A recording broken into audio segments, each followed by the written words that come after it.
আমাৰ এই চিগা দহগৰীয়া গাঁৱত আজি পুৱা 7:30 বজাত এখন বৰাল জ্বলি সম্পূৰ্ণভাৱে জ্বলি শেষ হৈ যায়। জ্বলাৰ কাৰণটো বৰালৰ ওচৰতে গাহৰি দেনা বনাই আছিলে, তাৰ পৰাই জুইৰ সূত্ৰপাত হৈছে বুলি হৈ গ'ল। পাছত জুই নিৰ্বাহক বাহিনী আহি জুই নুমাবলৈ সক্ষম হয়। ধন্যবাদ।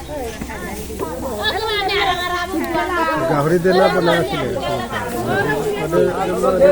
দহগৰীয়া গাঁৱৰ শ্ৰী তিলেশ্বৰ কামানৰ ঘৰত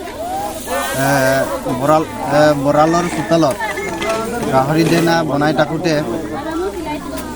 অকস্মাতে কেয়াৰ বৰাল এটাও আছিলে, তাতে অকস্মাতে জুই লাগি বৰালটো একদম সম্পূৰ্ণভাৱে শেষ হৈ যায়।